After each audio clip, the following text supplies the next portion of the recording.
देखो हम यहाँ पे दो टाइप का सम दिया आप लोग के लिए। पहले कुछ सम्स है जो इशू ऑफ डिवेंचर के ऊपर है, हालांकि इशू ऑफ डिवेंचर आपका सिलेबस में है भी नहीं भी वाला क्राइटेरिया में है। इशू ऑफ डिवेंचर हम लोग क्या पहले किए भी हैं, इशू ऑफ डिवेंचर हम लोग किए हैं पहले इशू ऑफ डिवेंचर नहीं सर, इशू ऑफ डिवेंचर मेरा सेम फाइल में नहीं किए हैं, लेकिन एक्चुअली में वो इशू ऑफ शेयर के साथ है। तो हम इसका भी कुछ एंट्रीज यहाँ पे रख दिया है ताकि आप लोगों को वो भी रिवाइज हो जाए यहीं पर। हालांकि इशू ऑफ शेयर अगर आता है तो इशू ऑफ डिवेंचर कोई बड़ा बात नहीं है आप लोग के लिए। हाँ, तो फिर भी हम यहाँ पे रखा है तो हम उसको भी डिस्कस कर दे रहे हैं इसी के साथ। इसी नोट्स में इशू ऑफ शेयर डिवेंचर का भी एंट्री है, इसी नोट में रिडम्पशन ऑफ डिवेंचर का भी एंट्री है। तो फटाफट सम्स करते हैं। Issue of debenture at par का सम्स है, a company issued 8,010% debenture of ₹100 each, payable ₹20 on application and the remaining amount on allotment।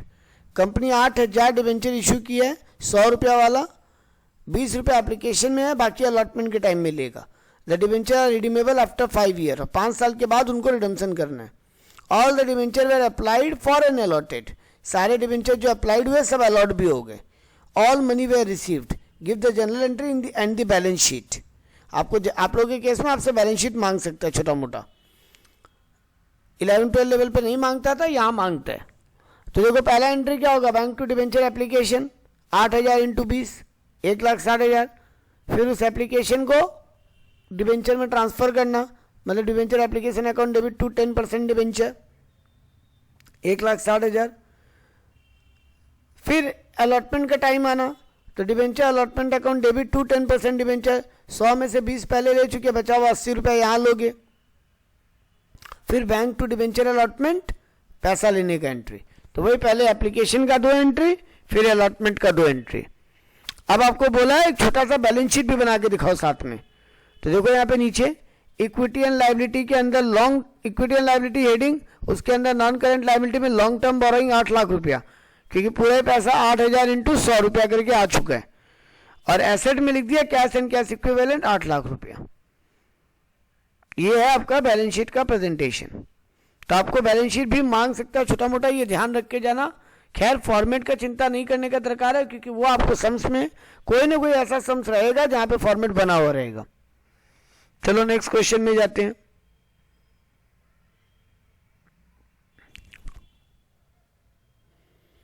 आपको बोला है company issued 40,009% debenture of 100 each at a discount of 4%। Company debenture issue किया 4% discount पे। क्या हम debenture discount पे issue कर सकते हैं? नहीं कर सकते हैं। इक्विटी शेयर नहीं कर सकते, डिवेंचर कर सकते हैं। यह हमेशा ध्यान रखना, शेयर्स अब डिस्काउंट पे इशू नहीं होते। शेयर डिस्काउंट पे केवल 2 केस में इशू होते हैं, अगर अपने एम्प्लॉय को दे रहे हैं, एम्प्लॉय को दे रहे हैं, और ये डायरेक्टर प्रमोटर को दे रहे हैं, तो उसके अलावा शेयर्स डिस्काउंट पे इशू नहीं होते, लेकिन डिवेंचर्स होते हैं, अलाउड है।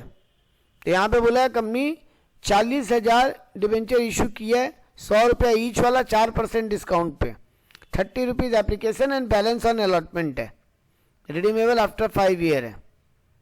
जनरल एंट्रीज देने बोला है आपको, प्लस आपको एक बैलेंस शीट और नोट्स टू अकाउंट बनाने बोला है। इग्नोर इंटरेस्ट बोला है, यानी इंटरेस्ट का एंट्री अभी नहीं बोला है करने। तो पहले भाई बैंक टू डिवेंचर एप्लीकेशन, फिर डिवेंचर एप्लीकेशन टू डिवेंचर, कितना रुपया ले रहे हैं एप्लीकेशन पे 30 रुपया, तो 40,000 इंटू 30, 12 लाख 12 लाख। फिर debenture allotment account debit, discount on issue of debenture account debit to 9% debenture, discount दे रहे हैं 4%, तो वो 4% डिवेंचर 40,000 इंटू 4 रुपया, 100 रुपया एक का है, तो 4% मतलब 4 रुपया, तो 40,000 इंटू 4, 1,60,000 का डिस्काउंट दे रहे हैं, बाकी 9% डिवेंचर 40,000 इंटू, बाकी बैलेंस वहां चला जाएगा 70 रुपया। 66 का डिवेंचर हम अलॉटमेंट मनी ले रहे हैं, 4 रुपया हम डिस्काउंट दे रहे हैं, 70 रुपया मेरा पूरा चला गया। और आखिरी entry bank to debenture allotment. Balance sheet बनाना आपको बड़ा बात नहीं है, वही नॉर्मल लॉजिक है। लॉन्ग टर्म बोरिंग में पूरा 40 लाख चला गया। अदर नॉन करेंट लाइबिलिटी में देखो ये वहाँ पे क्या हुआ, ये अच्छा चीज हुआ है, discount on issue of debenture जो है आपका अदर नॉन करेंट एसेट में चला गया। देखो ये एक अच्छा चीज था जानने लायक। Discount on issue of debenture आपका अदर नॉन करेंट एसेट में चला गया और कैश एंड कैश इक्विवेलेंट और अदर करेंट एसेट का ब्रेकअप बन गया। ये नीचे देखो नोट्स टू अकाउंट्स भी दिया है आपको बना के। Long term borrowing, discount other non current asset में discount on issue, cash and bank. Discount on issue देखो यहाँ पे दो चीज की है, discount of issue unamortized, discount on issue of debenture unamortized to be written off within 12 month from the date of balance sheet. आपको क्या करना पड़ता है, डिस्काउंट ऑन इशू आप क्या करते हो, कहां भेज देते हैं डिस्काउंट ऑन इशू को अल्टीमेटली, पीएल में। तो यहां पर भी क्या पूरा एक साथ पीएल में भेज दें कि 5 साल में तोड़ तोड़ के भेजें? हाँ, इसीलिए देखो क्या किया, दो ब्रेकअप में लिखा है डिस्काउंट ऑन इशू को। डिस्काउंट दे रहे हो आप 1,60,000 का, 1,60,000 को अगर हम 5 साल का ब्रेकअप में तोड़े तो कितना होगा, 1,60,000 डिवाइडेड बाई 5 साल, 32,000 रुपया करके। यानी 32,000 हम अगला साल भेजेंगे और उसके बैलेंस को अगले 4 साल में। टोटल 1,60,000 हम डिस्काउंट दिए हैं, उसमें से 32,000 को हम अगला साल पीएल में भेज देंगे और बाकी को आने वाले और अगले 4 सालों में।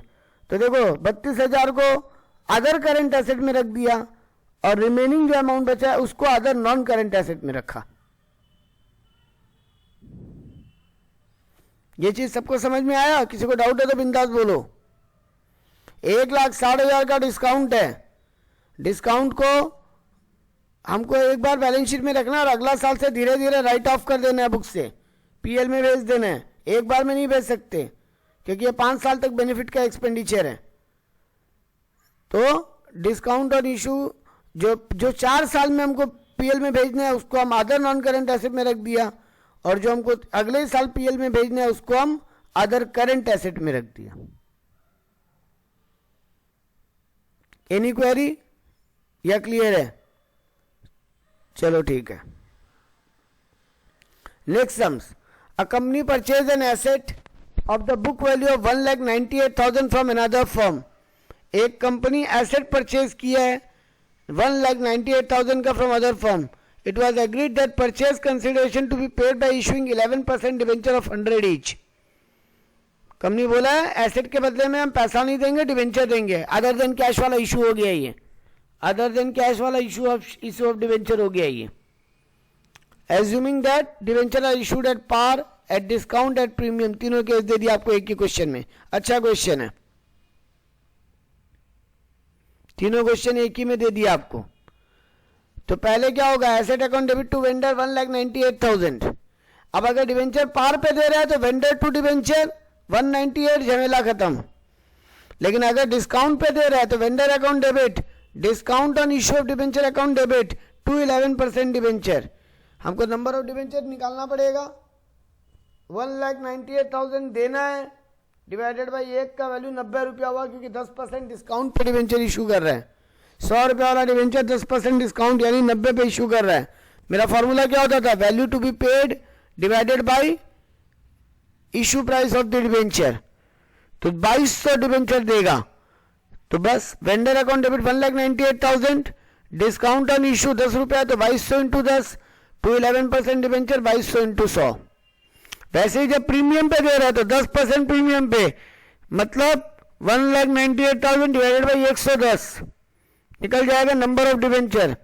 1800 डिवेंचर है, 1800 डिवेंचर है, तो 1800 इंटू 100 करेंगे तो आ जाएगा 211% डिवेंचर, और 1800 इंटू 10 करेंगे तो आ जाएगा सिक्योरिटी प्रीमियम रिजर्व। तो एंट्री हो गया vendor account debit 211% debenture to security premium reserve. 1,98,000, 1,80,000, 18,000। Easy sums था, लेकिन ध्यान में रखना ऐसा ही सम देगा ये लोग, छोटा मोटा सम देगा डिवेंचर चैप्टर से, बड़ा नहीं देगा। नेक्स्ट यहां पे दिया एक और sums, S limited bought the business of R limited. ये हो गया business purchase consisting the sundry asset of 11,20,000, creditor of 2 lakhs and 2 lakh was paid in cash, and for the balance 6% debenture were issued at a premium of 20%। तो पहले तो हम business खरीदे हैं उसका एंट्री करेंगे, sundry asset account debit 11,20,000, to creditor 2 lakh, और हमको आर लिमिटेड को कितना देना है?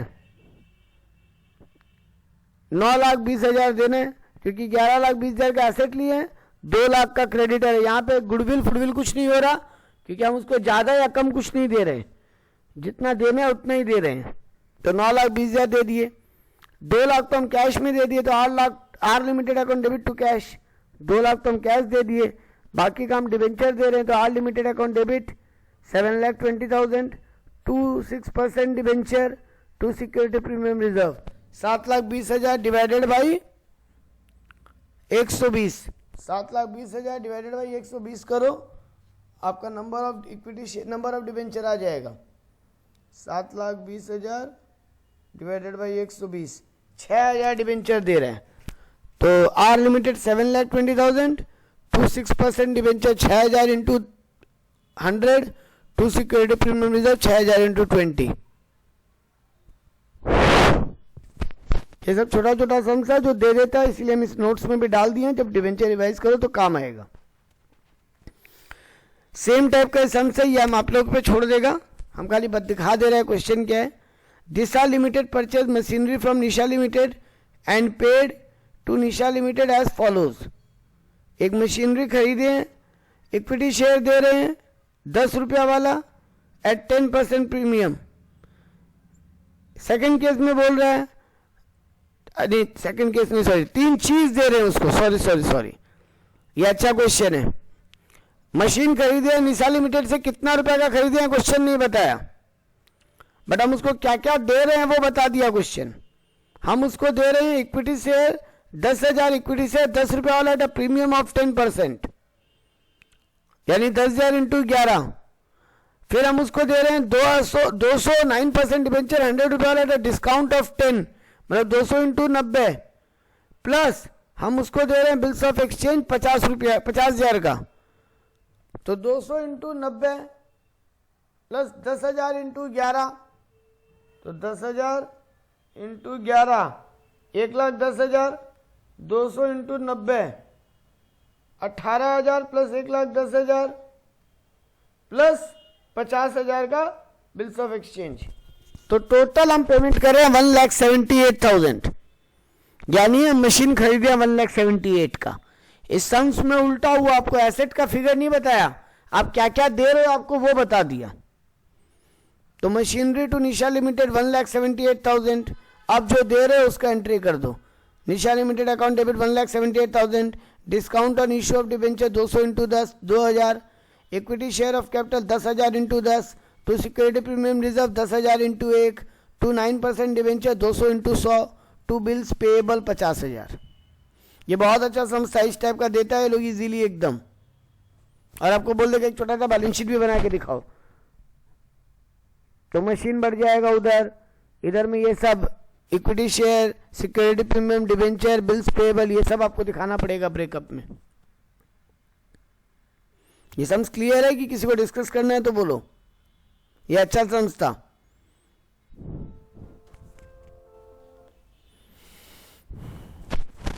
ऑलराइट, हम आगे बढ़ रहे हैं। फिर ये सम्स बहुत ही अलग वैरायटी का एक सम्स है गाइस, आप लोग शायद 12 लेवल पे ये नहीं किए, क्योंकि ये शायद आपके 12 पास होने के बाद इंक्लूड हुआ ये मेथड। आप लोग इसका सेकंड पार्ट किए हो, लेकिन आप लोग इसका फर्स्ट पार्ट नहीं किए। कोलैटरल सिक्योरिटी वाला जो सम्स होता है ना, कोलैटरल सिक्योरिटी के रूप में हम डिवेंचर या इक्विटी शेयर गिरवी रख दिए, ये उसका एक सम्स है, लेकिन इसमें एक वेरिएंट ऐड हो गया जो शायद आप लोग जब 12 दिए थे तो था नहीं। इसमें 2 मेथड घुसा दिए ये लोग, पहले सम्स रीड करते हैं फिर दोनों मेथड पढ़ते हुए सॉल्यूशन करते हैं। Arihant Limited secured a loan of 1,60,000 from Punjab National Bank, issuing 2,009% debenture of 100 each as collateral security. How will you show issue of debentures in the balance sheet without passing journal entry and when journal entry is passed? आप लोग journal entry पास वाला जानते हो, debenture suspense to 9% debenture, पहले bank account debit to Punjab National Bank और फिर debenture suspense to 9% debenture, ये आप जानते हो आराम से। कोलेटरल सिक्योरिटी वाला दोनों एंट्री। लेकिन कभी कभी आपको बोलता है विदाउट जर्नल एंट्री, क्योंकि एक्चुअली में इसका कोई जर्नल एंट्री करने का जरूरत होना नहीं चाहिए, क्योंकि एक्चुअली में डिबेंचर इशू हुआ नहीं है। तो बहुत जन इसको विदाउट जर्नल एंट्री भी बुक में प्रेजेंट करता है। कैसे करता है देखो, पहले वाला मेथड देखो, first method, when journal entry is not passed, सीधा बैलेंस शीट बनाया, नॉन करेंट लायबिलिटी में लॉन्ग टर्म बोरोइंग में 1,60,000 लिख दिया, लेकिन नीचे नोट्स टू अकाउंट्स में देखो क्या किया, लॉन्ग टर्म बोरोइंग लिख के पंजाब नेशनल बैंक लिखा और फिर लिखा secured by issue of 2009% debenture of 100 each as a collateral security. कोई डिबेंचर सस्पेंस का कहानी नहीं किया। लॉन्ग टर्म बोरोइंग में आप जितना लोन लियो वो लिख दिया बैंक लोन। देखो डिबेंचर का कोई प्रेजेंटेशन ही नहीं है, डिबेंचर का कोई प्रेजेंटेशन ही नहीं है। ये लॉन्ग टर्म बोरोइंग क्या है, बैंक लोन जो आप लियो, ये डिबेंचर नहीं है आपका। आप बैंक लोन लिया, आप 1,60,000 लिख दिए और नीचे नोट्स टू अकाउंट में लिख दिए ये लॉन्ग टर्म बोरोइंग क्या है, पंजाब नेशनल बैंक का लोन है, और ब्रैकेट में लिख दिया वहीं पे secured by issue of 2009% debenture of 100 each as a collateral security. दूसरा मेथड जो आप लोग जानते हो वही किया गया। पहले यहां पे एंट्री किया नहीं, आप कर दो, पहले bank to bank loan, bank to Punjab National Bank loan, उसके बाद डिबेंचर सस्पेंस टू 9% डिबेंचर, और नीचे बैलेंस शीट में प्रेजेंटेशन देखो लिखा वैसे ही गया 1,60,000, लेकिन उससे नीचे देखो क्या किया, नोट्स टू अकाउंट्स में loan from Punjab National bank 1,60,000 लिखा, 2009% डिबेंचर, क्योंकि आप यहां डिबेंचर इशू करने का एंट्री कर रहे हो, आप 29% डिबेंचर किए हो, इसीलिए देखो वहां पे लिखा 2009% debenture at par value 100 each 2 lakh, फिर लेस डिबेंचर सस्पेंस 2 लाख। मतलब अल्टीमेटली बैलेंस शीट में इंपैक्ट मिल गया, लेकिन प्रेजेंटेशन में आपको डिबेंचर भी दिखाना पड़ा। आप लोग जो सीखे हो अगर आप वो फॉलो करते हो तो आपको बैलेंस शीट में ऐसे प्रेजेंटेशन करना पड़ेगा नोट्स टू अकाउंट्स में, और अगर आप लोग विदाउट एंट्री करना चाहते हो तो आपको कुछ भी अलग से दिखाने का दरकार नहीं है, बस खाली पंजाब नेशनल बैंक लिख के वहां ब्रैकेट में लिख दो कि ये लोन सिक्योर्ड है। Is this clear to everyone? कुछ भी बोलना है प्लीज बोलो, ये अच्छा वेराइटी था, किए हो आप लोग पहले इसको? मेरे को याद नहीं है। नहीं सर, ये नहीं किए सर। आप लोग जब करते थे आप लोग कभी सेकंड वाला केस करते थे, 11-12 में जब डिवेंचर वाला चैप्टर सीखे थे, लेकिन यहां पर ये एक नया मेथड जोड़ा है, इसलिए हम इस सम्स को लिया अपने नोट्स में, क्योंकि हमको लगा अच्छा चीज है दिखाने लायक। प्रेजेंटेशन का 2 मेथड हो गया। चलो ठीक है, आगे बढ़ते हैं। कोई क्वेरी नहीं है मतलब? अगला वाला एंट्री में कुछ है नहीं करने को। राम लिमिटेड इशू 25,008% में 100 is payable on application and redeemable at par any time after 6 year. तो वही bank to debenture application allotment, debenture application to debenture, ये आप लोग जानते थे इसलिए हम कुछ किया नहीं इसका। असली एंट्री अगला वाला आएगा जहां बोल रहे हैं KTR limited issue 365 debenture of 1,000 each 4th March 2016 passed necessary journal entry for the issue of debenture in the following situation. Debenture were issued at par and redeemed at premium. ये वाला काम आप बहुत किए हो, issued at par and redeemed at premium। क्या करना होगा, वो एक्स्ट्रा लॉस जो फ्यूचर का और एक्स्ट्रा प्रीमियम फ्यूचर का आज ही बुक करना पड़ेगा इशू वाला एंट्री के साथ। तो देखो एंट्री क्या हुआ, पहला एंट्री सिंपल था, bank to debenture application and allotment, 365 debenture issue किया 1,000 रुपया वाला, तो 3,65,000 लिख दिए। सेकेंड एंट्री देखो आप लोग नॉर्मली क्या करते हैं, डिबेंचर एप्लीकेशन टू 9% डिबेंचर, देखो पहले उसी को देखो, खाली वो बीच में लॉस जो लिखा टू प्रीमियम लिखा उसको इग्नोर कर दो एक बार। Debenture application allotment account debit 3,65,000, to 9% debenture 3,65,000। अब जब आपको पता है कि आप प्रीमियम पे रिडीम करने वाले हो और 36,500 आपको फ्यूचर में प्रीमियम देना है, यानी फ्यूचर में प्रीमियम देना है मतलब एक लायबिलिटी, और ये लायबिलिटी आपके लिए लॉस के रूप में आएगा या एक्सपेंस जैसे बोल लो। तो loss on issue of debenture debit to premium on redemption of debenture debit, आज ही के दिन एक लॉस और एक लायबिलिटी बुक कर लिए। नॉर्मल एंट्री के साथ। No doubts. नहीं नेक्स्ट एंट्री में उल्टा हुआ, उल्टा नहीं हुआ मतलब डबल डबल झटका लगा।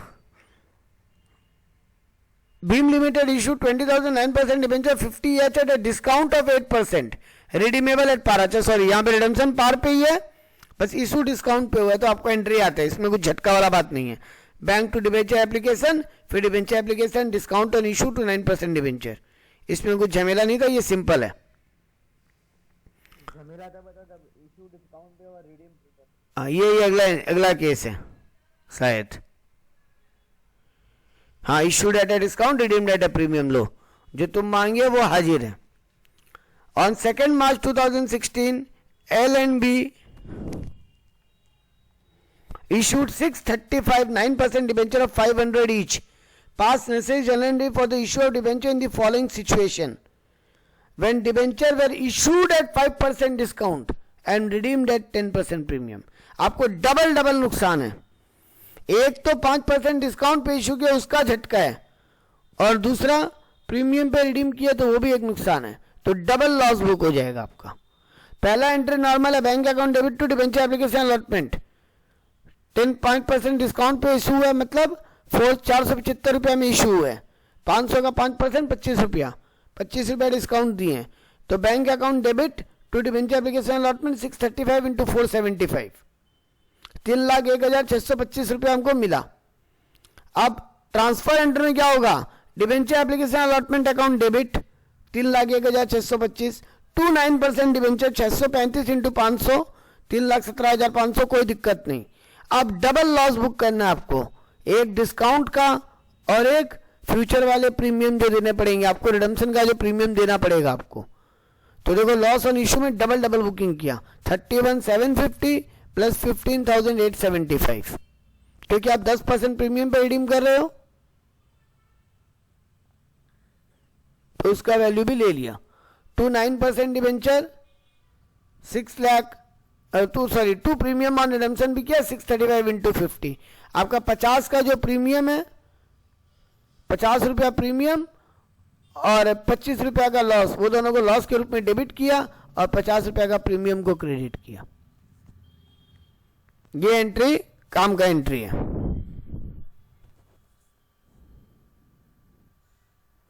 कोई प्रॉब्लम नहीं। और आखिरी केस तो नॉर्मल है, उसमें कुछ करने को नहीं है।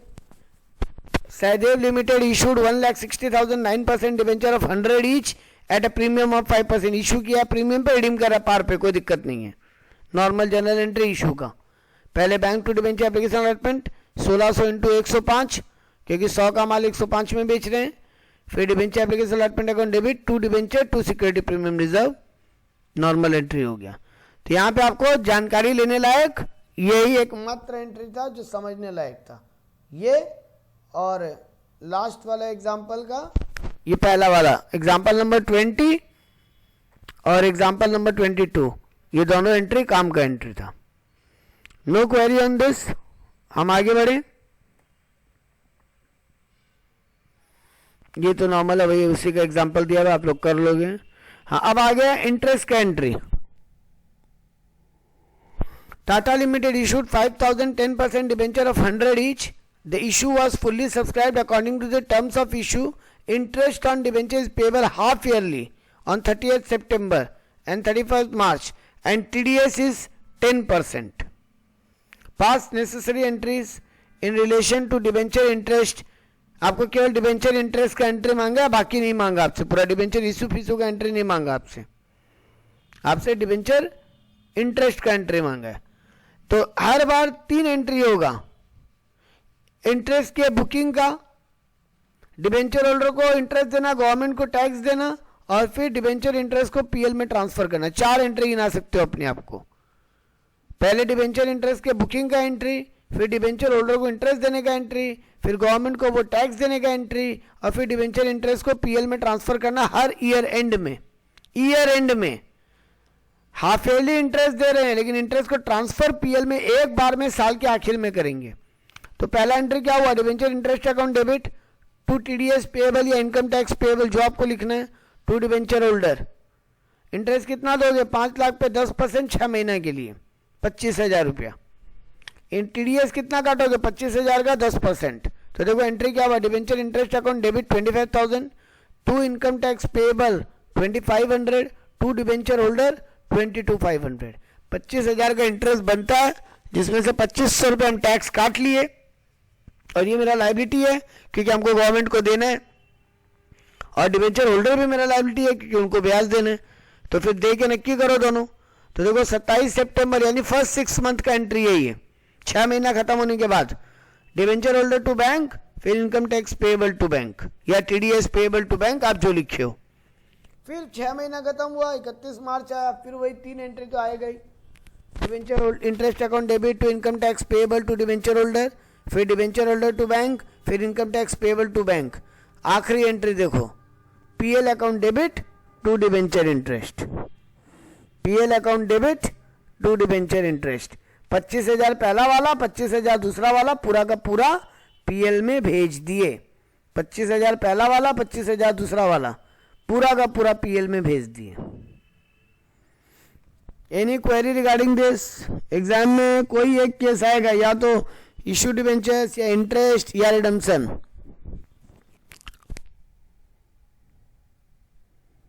अगला क्वेश्चन भी वही है, आप लोग कर पाओगे, हम खाली क्वेश्चन रीड कर दे रहे हैं। Nandram limited issued 1,08% debenture of 100 each. आपको यहाँ पे सारा एंट्री मांगा है इस क्वेश्चन में, इस क्वेश्चन में आपसे सारा एंट्री मांगा है। Nandram limited issued 1,08% debenture of 10 each for ₹12 on 1st April 2017. The issues were fully subscribed in terms of issued debenture.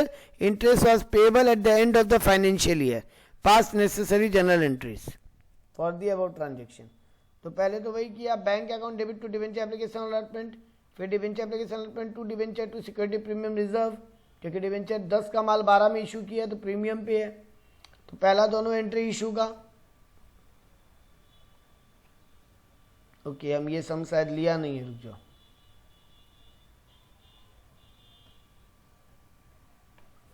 Hello,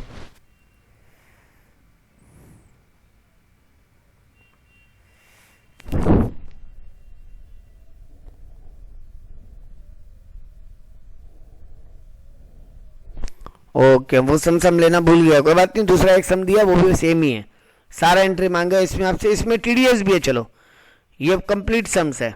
on 1st April 2015 JK limited issued 8,009% debenture of 1,000 each at a discount of 6%। यहाँ पे discount पे issue किया है। Redeemable eight a premium of 5%। ये complete sums है guys, इसमें redemption भी premium पे है, इशू भी डिस्काउंट पे है। The company close it books on 31st March every year. Interest on 9% is debenture, 9% debenture is payable on 30th September and 31st March। Half yearly interest है, TDS का rate भी दिया है 10%। ये एक कंबाइंड सम्स है। 28 नंबर एग्जाम्पल में आपको सब कुछ करवा दिया। तो पहले इशू किए हैं डिस्काउंट पे, तो एंट्री करो bank to debenture application allotment 8,000 into 940, क्योंकि 6% प्रीमियम डिस्काउंट दे रहे हैं, यानी 60 रुपया डिस्काउंट दे रहे हैं, तो 940 में इशू किए हैं मतलब। फिर debenture application allotment account debit, loss on issue of debenture account debit to 9% debenture to premium on redemption of debenture. Premium दे रहे हैं हम 10%, यानी 50 रुपया 1000 का, एक मिनट नहीं, प्रीमियम दे रहे हैं हम 5%, तो 1000 का 5% 50 रुपया। तो लॉस ऑन इशू में डबल नुकसान हो रहा है। एक तो 60 इंटू 940, सॉरी 60 इंटू 1000, 60 इंटू 8000, और दूसरा 8000 इंटू 50, डबल नुकसान हो रहा है। तो दोनों लॉस को डेबिट किए। To 9% debenture 8000 into 1000, to premium on redemption 8000 into 50। Next entry debenture interest account debit to debenture holder to TDS payable, 6 महीना का इंटरेस्ट देंगे। फिर डिबेंचर, इसमें कंबाइंड एंट्री कर दिया पेमेंट का, debenture holder account debit TDS payable account debit to bank, मतलब government को टीडीएस दे दिए, डिबेंचर होल्डर को ब्याज दे दिए। फिर 6 महीना बाद वही 3 entry, debenture interest, debenture holder TDS, payment का एंट्री, फिर statement of PL to debenture.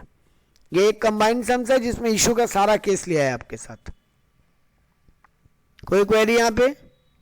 नहीं।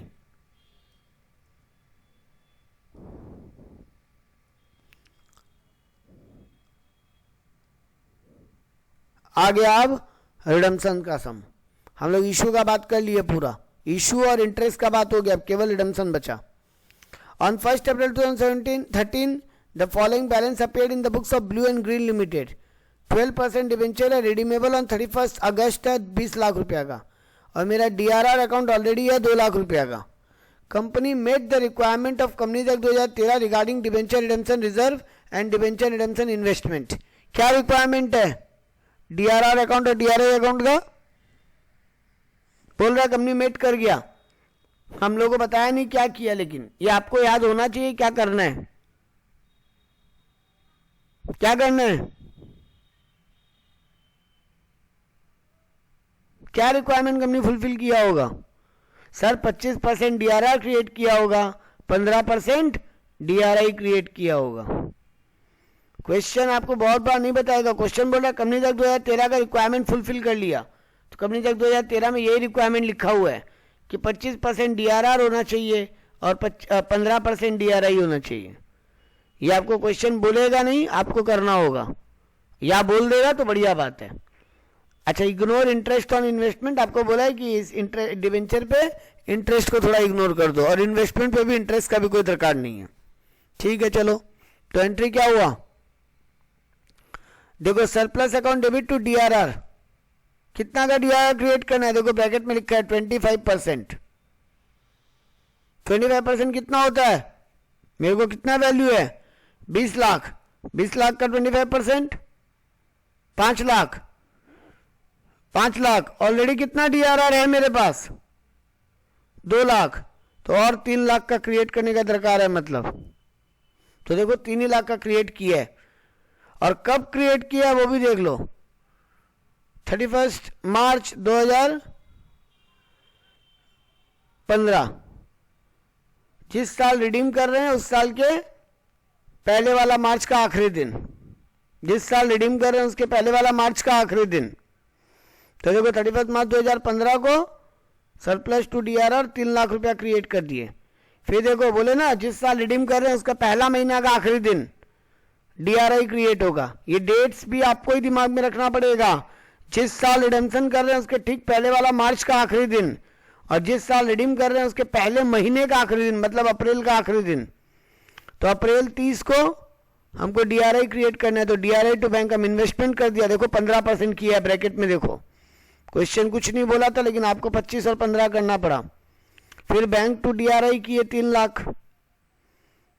31 मार्च आ गया, उस दिन पहले इन्वेस्टमेंट का पैसा उठा लिए। 31 मार्च आया, उस दिन हम पहले काम क्या किए, इन्वेस्टमेंट का पैसा मार्केट से उठा लिए। तो बैंक टू DRI, फिर रिडम्पशन का काम किए। तो रिडम्पशन का एंट्री क्या था, डिवेंचर टू डिवेंचर होल्डर, और फिर डिवेंचर होल्डर टू बैंक। तो ये दोनों देखो 12% debenture account debit to debenture holder, फिर डिवेंचर होल्डर टू बैंक। और अब DRR को क्या करोगे, सब काम जब हो जाता है तो DRR को जनरल रिजर्व में ट्रांसफर कर देंगे। तो DRR account debit to general reserve. ये सम्स क्लियर है सबको? Any query regarding this? No queries. चलो एक और सम देख लेते हैं फटाफट। Mona limited is issued 20,000 9% debenture of 100 each on 31 March 2017, of which half of the amount is due for redemption on 31 March 2018।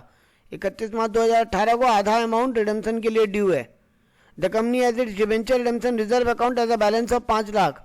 Company के पास पहले से 5 लाख का बैलेंस है, मतलब और DRR क्रिएट करने का दरकार है क्या?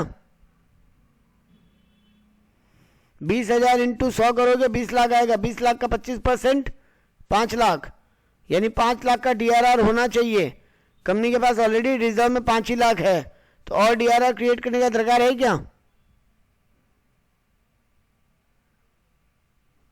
Do we need to create more DRR?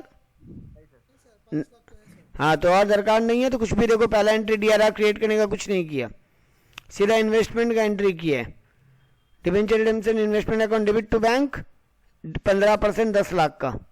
आधा रिडेम्पशन कर रहा है ना, आधा रिडेम्पशन कर रहा है, बोला हाफ अमाउंट रिडेम्पशन के लिए मतलब अवेलेबल है। तो 10 लाख का 15% 1.5 लाख क्रिएट किया। फिर वही 31 मार्च 2018 जब आया तो डिवेंचर टू डिवेंचर होल्डर, फिर बैंक टू DRI, पैसा उठा लिया DRI का, और डिवेंचर होल्डर टू बैंक बोल के पेमेंट कर दिया। तो ये वाला पार्ट आपका रिडम्पशन का पार्ट स्टार्ट था, तो वहीं का हम लोग सम्स किए। नेक्स्ट भी वैसा ही सम्स है, आपको खाली डिबेंचर पेमेंट का एंट्री बोला है करने। ये एक कंपनी का एसेट्स खरीदने का एंट्री है, बिजनेस एक्वायर किया है, तो ये भी आप लोग जानते ही हो। पहले देखो asset account debit, goodwill account debit to liability to P and company, फिर P and company to loss on issue, क्योंकि डिबेंचर रिडीम कर रहा है प्रीमियम पे, तो प्रीमियम का वो loss on issue account debit to 12% debenture to SPR, क्योंकि इशू किया एसपीआर पे, और रिडम्पशन करा है तो प्रीमियम ऑन रिडम्पशन, तो वो भी लिखा। फिर देखो काम चालू हुआ, पहला दोनों एंट्री इशू वाला एंट्री था गाइस, पहला दोनों एंट्री इशू वाला एंट्री था, कंबाइंड सम से ये पूरा, पहले इशू का एंट्री करवाया आपसे। अब रिडम्पशन का डेट आया तो ठीक पहले वाला मार्च को देखो क्या किए, डीआरआर क्रिएट किए 5 लाख का 25%, फिर डीआरआई भी किए, डीआरआई टू बैंक, फिर जिस दिन रिडम्पशन का डेट आया उस दिन पैसा उठाया बैंक टू डीआरआई, फिर डिबेंचर होल्डर को पैसा देना है तो 12% debenture premium on redemption account debit to debenture holder, premium दे रहे हैं इसलिए प्रीमियम पहले देखो प्रीमियम को क्रेडिट कर चुके हैं ऑलरेडी इशू करते वक्त, अब प्रीमियम को कैंसिल कर रहे हैं, तो premium on redemption of debenture account debit to debenture holder, फिर डिबेंचर होल्डर टू बैंक, फिर debenture DRR to general reserve, सब वैसा ही सम्स है। तो आप लोगों को ये गो थ्रू करो, आप लोगों के लिए बेटर होगा। ये हम अच्छा खासा सम दिया है इसमें, और पूरा डिटेल वाला ही सम दिया है जिसमें सारा जनरल एंट्री करवा रहा है आपसे ये लोग, देखो सारा जनरल एंट्री है इसमें, हर एक केस में सारा जनरल एंट्रीज है। तो आप लोग ये गो थ्रू करो, अगर डाउट होगा तो हमको नेक्स्ट क्लास में पूछ सकते हो।